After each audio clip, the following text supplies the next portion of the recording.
출애굽기 19장 14절부터 보겠습니다. 모세가 산에서 내려와 백성에게 이르러 백성을 성결하게 하니 그들이 자기들의 옷을 빨더라. 그가 백성에게 말하기를 셋째 날을 대비하고 너희 아내들을 가까이 하지 말라 하니라. 셋째 날 아침에 천둥과 번개와 짙은 구름이 산 위에 있고 나팔 소리가 심히 크므로 진영에 있는 모든 백성이 떨더라. 모세가 하나님을 만나려고 진영에서 백성을 데리고 나오매 그들이 산기슭에 서니라. 시내산은 온통 연기로 자욱하니 이는 주께서 불 가운데 그 위에 내려오심이라. 그 연기가 용광로의 연기처럼 솟아오르고 온 산이 크게 진동하더라. 나팔 소리가 길어지고 점점 더 커질 때 모세가 말하니 하나님께서 음성으로 대답하시더라. 주께서 시내산 정상에 내려오셔서 주께서 모세를 산 정상으로 부르시니 모세가 올라가더라. 주께서 모세에게 말씀하시기를 내려가서 백성에게 당부하라. 그들이 주를 버리고 뛰쳐나오지 않게 하라. 그러다가 그들 중 많은 자가 죽을까 하노라. 주께 가까이 오는 제사장들도 스스로 거룩하게 하라. 주가 그들에게 갑자기 임하지 않게 하려 함이라 하시니라. 모세가 주께 말씀드리기를 백성이 시내산에 오를 수 없나이다. 이는 주께서 우리에게 명령하여 말씀하시기를 산 주위의 범위를 정하고 산을 거룩하게 하라 하셨음이니라 하더라. 주께서 그에게 말씀하시기를 가라. 너는 내려가서 아론과 함께 올라올지니라. 그러나 제사장들과 백성들은 뛰쳐나와 주께로 올라오지 못하게 하라. 주가 그들에게 갑자기 임하지 않게 하려 함이라 하시니 그러므로 모세가 백성에게 내려가서 그들에게 말하니라. 하나님께서 시내산에 강림하시기 전에 백성들에게 당부하는 말이 있습니다. 물론 첫째 모세가 백성들을 성결케 했을 때 그들이 옷을 빨았습니다. 그런데 셋째 날을 대비하되 너희 아내들을 가까이 하지 말라. 레위기에 보면은 부부간에 육신의 관계를 한 다음에 24시간 동안 부정하다고 그랬습니다. 육신의 씨는 썩는 씨이기 때문에 물론 육신의 씨도 계속해서 번식을 해야 되죠. 그러나 단 조건이 24시간 동안 하루 온종일 부정하다. 그리고 깨끗하게 몸을 씻어라. 옷을 다 빨아라. 이렇게 레위기서에 나와 있는 것을 보면은 하나님과 교제하기 위해서는 우리가 준비할 것들이 있는 거죠. 그래서 오늘 여기도 보면은 남자들은 아내를 가까이 하지 말아라. 이렇게 당부하는 것을 볼 수가 있습니다. 우리가 이것을 영적으로 우리가 참고적으로 우리 시대에도 사실 하나님께서 이런 것을 원하시는구나 하는 것을 알면은 우리가 어떤 일을 두고 주님의 음성을 듣기를 원할 때는 정말 이 말씀이 우리에게도 적용되는 거죠. 그래서 지금 셋째 날에 결국 아침에 천둥과 번개와 짙은 구름이 산 위에 있고 나팔 소리가 있다. 셋째 날 아침이다. 다시 말해서 16,000년이 지나고 이제 환란이 끝난 다음에 셋째 날 아침에 오신다는 것은 바로 주님께서 재림하시면 아침에 오셔가지고 24시간 내에 하루에 온 세상을 하늘과 땅을 다 심판하신다. 그게 주의 날이다. The day of the Lord. 주의 날들, days of the Lord 그러지 않고 day of the Lord. 단수로 주의 날이다. 여호와의 날이다. 하나님의 날이다. 심판의 날이다. 마찬가지로 그리스도 예수께서 공중에 나타나셔서 그 자녀들을 데려가는 것도 그리스도의 날이다. 그냥 하루면 족한 거죠. 그냥 이리 올라오라 이렇게 부르면 그냥 다 올라가게 되기 때문에 그런 거죠. 그렇기 때문에 이것은 첫째는 환란 후에 일어날 휴거도 되고 또 환란 전에 일어날 휴거도 되는 두 가지의 모형으로 볼 수가 있습니다. 그래서 환란 후 휴거 모형은 계시록 11장 12절에 그 환란 성도들을 보고 이리 올라오라 이렇게 얘기할 때 그들이 올라갔습니다.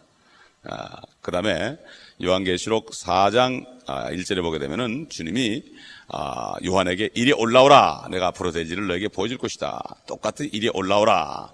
잠언에도 보면 이리 올라오라 이런 말이 있죠. 그래서 구체적으로 설명이 또 데살로니가 전서 4장 13절로 18절 그리스도인들의 휴거, 잠자는 자들이 먼저 일어나고, 그 다음에 우리도, 살아있는 우리도, 변화해서, 구름으로 이끌려서 주와 함께 있을 것이다. 이렇게 얘기했고, 거기는 천사등의 호령과 하나님의 나팔 소리로 친히 그리스도께서 강림하신다.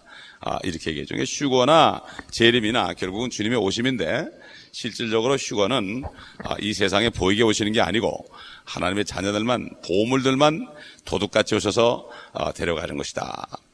그래서 첫째 여기 보면 구름이 있다. 구름이 있다. 우리 사도행전 1장 9절을 보면 주님이 승천하실 때 구름이 그를 가리웠다 그랬습니다. 그리고 요한계시록 1장에 봐도 주님께서 구름을 타고 오실 것이다.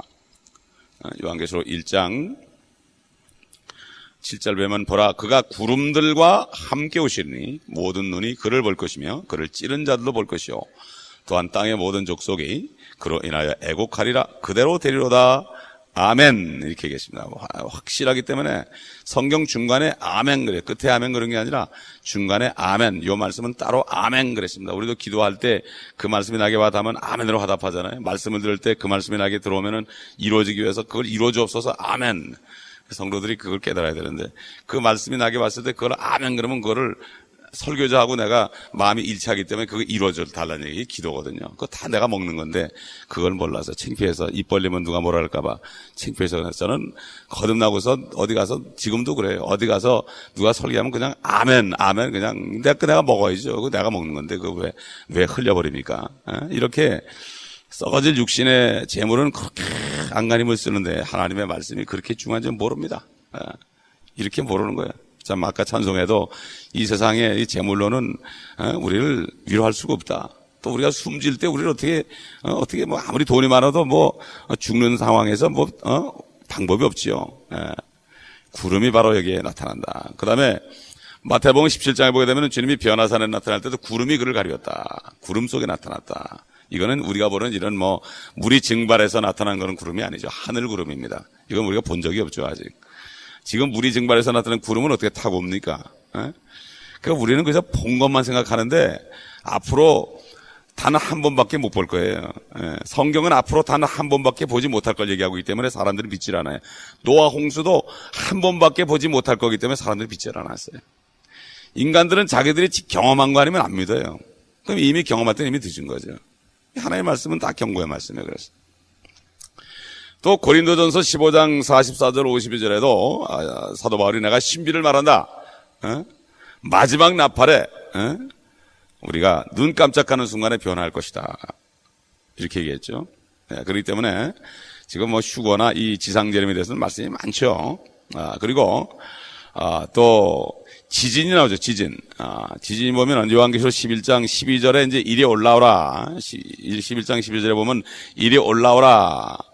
여기 보면 그들이 하늘로부터 나는 큰 음성을 들었는데 그들에게 말하기를 이리 올라오라 하므로 그들이 구름을 타고 하늘로 올라가니 그들의 원수들이 그들을 바라보더라. 또 같은 시간에 큰 지진이 일어나서 도성의 3분의 1이 무너지니 10분의 1이 무너지니 그 지진으로 죽은 사람들이 7,000명이 되더라. 남은 자들은 무서워하며 하늘의 하나님께 영광을 돌리더라. 똑같은 이게 결국은 지금 우리 오늘 출애굽기 19장의 14절로부터 25절까지 말씀이 앞으로 이루어질 거 예언이에요. 이거를 과거로만 생각하니까 사람들이 못 깨닫는 게 소경이죠. 그게 바로 소경. 성경은 역사적인 사실을 얘기할 뿐만 아니라 교리적인 사실을 얘기하고 예언적인 사실을 얘기하는 거예요. 영적인 사실. 그렇기 때문에 이 세 가지를 모르게 되면은 성경을 반쪽밖에 모르는 거예요. 3분의 1밖에 모르는 거예요. 대부분이 요즘에 구약을 그렇게 이해합니다. 모든 구약의 성경들이 전부 재림에 초점 맞춰요. 재림. 에스겔서 1장을 보게 되면은 에스겔서 1장은 그것도 재림이에요. 에스겔서 1장을 봐도 그게 에스겔에 나타난 게 재림의 장면이라고요. 그때 에스겔은 그게 뭔지 몰랐죠. 그러나 우리한테까지도 이 말씀을 주셔야 되기 때문에 다 선지자들이 무슨 말인지 모르는 거 다 증거했어요. 본 걸 다 증거하라고 그랬어요. 그 자기들만 위한 게 아닙니다. 그게. 1장 4절 보면 내가 보았더니 보라 북쪽에서 회오리 바람과 큰 구름과 불덩어리가 나오는데 그 주위에 광채가 있으며 그 가운데 불 한가운데서 나온 것은 황갈색 같더라. 또 그 가운데서 네 생물의 모습이 나오는데, 이거 하늘에 있는 아버지 보좌 있잖아요. 그들의 생김새는 이러하더라. 그들은 사람의 모습을 가졌으며 각기 네 얼굴을 가졌고 각기 네 날개를 가졌더라. 그들의 발은 고든 발이며 그들의 발바닥은 송아지 발바닥 같고 그들은 광택나는 노쇠의 색깔처럼 번쩍이더라. 그들의 사면에 있는 날개 아래에는 사람의 손들이 있고 그들 넷은 얼굴들과 날개들을 가지고 있더라. 그들의 날개들은 서로 연결되어 있으며 그들이 갈 때면 회전하지 않고 각기 옆으로 곧장 가더라.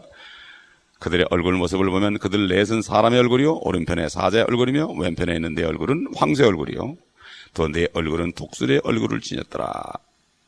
이거 보면 이게 하늘 보좌에 있는 사도 요한이 보는 거 아니에요? 하늘 보좌에 있는 하나님이 직접 나타나는 걸 얘기하는 거예요. 이게. 불이 반짝반짝하죠. 지금 출애굽기 19장의 말씀과 일치하지 않습니까? 응? 스바냐서 다 그런데 뭐 우리가 다 찾아볼 수는 없고 스바냐서를 보게 돼도 거기 아주 정난하게 나타나죠. 스바냐서 전부 스바냐서 전체가 재림에서 심판하는 거예요, 바로. 스바냐서 1장 15절 16절 보게 되면 그날은 진노의 날이요. 14절부터 주의 큰 날이 가깝도다. 그날이 가깝고도 심히 급하니 곧 주의 날의 음성이라. 용사가 거기에서 비통하게 부르짖으리라.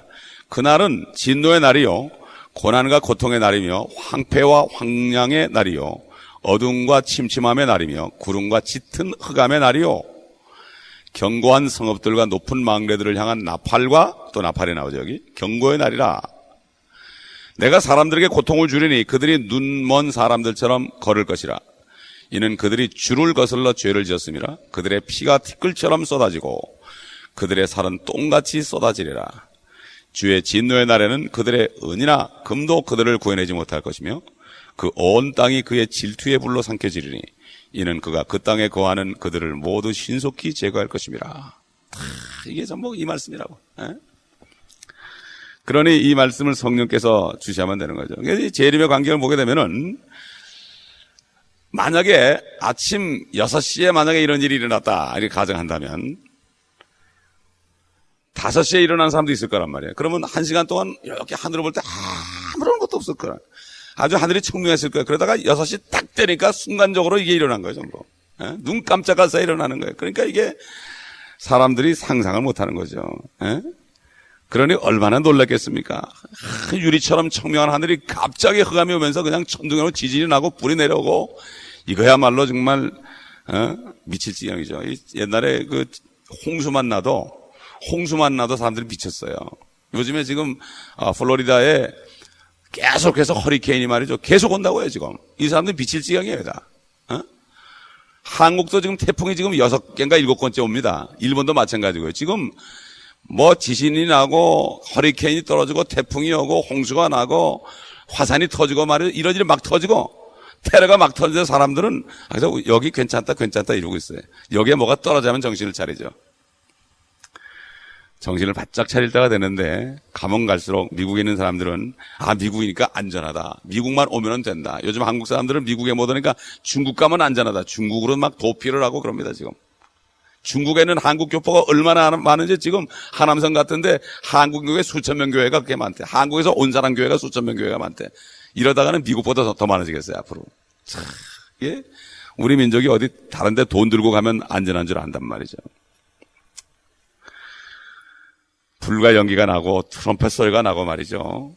이제 뭐 사람들이 귀가 따가지고요 아마 미칠 지경일 겁니다. 그럴 때 하나님께서 경고하죠. 제사장들이나 제사장들도 거룩하게 해야 된다. 절대로 뛰쳐나서 올라오지 못하게 해라. 내가 너희를 돌지나 죽일까 한다 그랬죠. 그때는 레위 지파의 제사장이 아닙니다.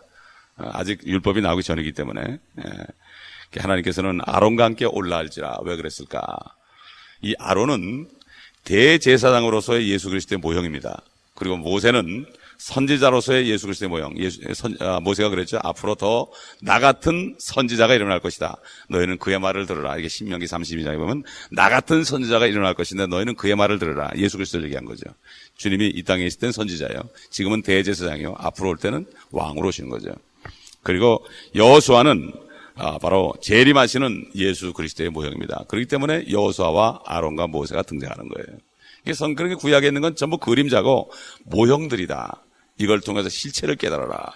이것을 우리에게 하나하나 말씀하는 거예요. 그렇기 때문에 이 구약 성경이 없다면 요한계시록이 이해가 안 가는 거죠. 그렇기 때문에 요한계시록을 모르면 구약을 또 모르는 거예요. 그러니까 요한계시록을 안 보니까 구약이 재미없는 거예요. 또 구약을 모르게 되면은 복음서도 모르는 거예요. 사도 바울이 인용한 성경 구절이 어딥니까? 전부 다 구약이에요. 사도 바울이 인용한 성경 구절이. 사도 바울은 몇 군데만 인용했지만 우리는 더 많은 걸 알아야 된다고요. 요한계시록을 통해서. 사도 바울은 요한계시록이 나오기 전에 갔기 때문에, 그렇기 때문에 우리는 사도 바울보다도 사도 요한을 통해서 요한계시록까지 전부 계시받았기 때문에 구약 성경 전체를 알 수 있는 특권이 있는 거예요, 우리가. 옛날 사람이 다 그런 게 하나님의 계시는 점진적 계시예요. 시대가 악해질수록 가까워질수록 더 말씀을 깨닫게 해준단 말이에요. 우리가 어떻게 보면 사도 바울보다도 더 많은 걸 깨달을 수 있는 거예요. 그러나 사도 바울 시절에는 그 더 많은 걸 깨달을 필요가 없었죠. 주님이 오시기 전이니까. 이걸 아는 사람들은 이 성경을 통해서 내가 이렇게 엄청나구나. 그러니까 설교가 구약으로부터 시작해서 복음서로 시작해서 요한계시록으로 끝나는 거예요. 이렇게 되게 돼 있는 거예요, 이게. 이래야만 이 말씀이 통하게 되고 사람들이 번쩍 깨고 어디를 봐도 재림하시는 예수 그리스도가 나타나지 않는 곳이 없어요. 왜? 예수 그리스도에 관한 말씀, 성경을 상고하라. 그러면 너희가 나에 관해서 기록된 것을 읽을 것이다. 주님이 나에 관한 게 뭐죠? 앞으로 500가지 예언들이 전부 예수님의 재림이에요. 다른 거 없어요. 다 지나갔어요, 다른 거는. 초림은 다 지나갔는데 지금도 계속 초림 쪽을 바라보고 크리스마스 때 아기 예수를 바라보고 이러고 앉았단 말이에요. 사도 바울은 뒤의 것을 잊어버리고 이제 앞을 향하여 표대를 향하여 그리스도 예수 안에는 고귀한 상을 위하여 내가 달려간다고 그러는데 뒤에 것만 보는 거예요. 뒤에 거. 십자가를 보고 울기만 하는 거예요. 이제는 우리가 죄사함을 받았으니 다른 사람을 구원하기 위해서 우리가 외쳐 복음을 전해야 되는데 얼마나 아프셨습니까? 이러고 금요일마다 울고불고 그러고 말이죠. 특별히 부활절 되면 또 고난주일날 또 그러고 말이죠. 그때가 아니라 그 시간에 내가 한 사람에도 복음을 전하고 그 시간에 때를 어떤지 못 어떤지 말씀을 전파해서 다른 사람이 알게 해야 되는데 내가 하지 않는 동안에 수많은 사람이 지옥 간다는 걸 모르고 있단 말이에요. 우리는 뒤에 것은 이제는 다 일어난 거니까 앞으로 올 진짜 재림 이것을 봐야 돼. 사실 재림이라고 하는 성경이 없어요. 왜 재림이 나왔느냐? 우리 그리스도인들 때문에 그런 거예요. 그리스도인들 때문에. 우리 그리스도인들을 데리러 오시는 날이 있기 때문에 재림이 된 거지 사실 유대인들에게는 재림이란 말이 없어요. 주님이 한 번 오시는 거니까. 그러나 오셨던 주님은 그들이 몰랐을 뿐이죠. 그들이 바라고 있는 지상 재림은 한 번밖에 없는 거죠. 그게 재림은 한 번이죠. 두 번이 아니에요. 그게 재림은 애드벤트, 주님이 오시는 거죠. 메시아가 오시는 거지 세컨 애드벤트란 말은 사실 없는 거예요. 성경에. 이걸 말을 만든 거죠. 그러므로 우리는 항상 이거 하나만큼은 절대 잊어버리면 안 돼. 주님이 반드시 오신다. 언젠지 몰라도 반드시 오신다. 그렇기 때문에 천년에 오셔도 만약에 천년에 오셔도 오시는 거니까 우리가 이 땅에 사는 동안에 된 만큼 주님이 오셔서 상 주는 거니까 주님이 뭐 늦게 오신다고 막 살고 이거 보면은 옛날에 10월 28일 1992년에 오기를 바랬던 사람들 그게 지나가니까 다 세상에 빠져 있어요 지금. 그럼 어느 때에 오셔야만 자기들이 상을 받나요? 이 땅에 살아있는 동안에 자기가 일한 만큼 상을 주는 거지 내가 주님 오실 날을 꼭 알고 기다렸다 상 주나요? 그렇지 않죠. 그렇기 때문에 사람들이 쏟고 있어요. 사탄의 속임수입니다. 하루가 천년, 천년의 하루 상관이 없죠. 우리는 비록 우리가 주님이 내일 오셔도 오늘 사과나무를 심을지 몰라도 그러나 주님이 오신다는 사실은 내일 오시나 천년에 오시나 우리는 똑같이 생각을 하지 않으면 안 된다고요. 성령은 영원하기 때문에 내일 오시나 천년에 오시나 똑같다. 그래서 사도 바울도 곧 오실 걸로 알고 살아남은 우리도 그랬어요. 살아남은 우리도 변화될 것이다. 아주 확신을 했습니다. 마찬가지 요즘 시대도 내가 살아있을 때 주님이 오신다는 확신을 가지고 살다 보면은 삶 속에서 우리가 해해지지 않고 주 안에서 주님과 교제하면서 거룩한 삶을 살 수가 있습니다. 감사합니다. 아버지 하나님 오늘도 말씀을 통하여 또 우리에게 주님의 오시는 소망을 다시 확고히 할 수 있도록 은혜를 주신 것을 감사합니다. 평안한 가운데 순간적으로 눈 깜짝할 사이에 일어날 것이니 지금 이 순간에도 주님이 오실 수 있다는 것은 우리가 압니다. 이럴 때 우리는 항상 준비하고 깨어서 죽은 자들부터 일어나고 이제는 아버지 하나님 이 향기를 세상 사람들에게 줄 때 당신들이 구원받지 않으면 지옥 갑니다. 거듭나야 됩니다. 이렇게 우리가 죽음의 향기를 저들에게 막 내뿜을 때 아버지 하나님 우리로부터 자기들이 죽는다는 향기를 맡고 생명을 얻는 축복을 누리는 저들 될 수 있도록 우리를 오늘도 사용하여 주옵소서. 예수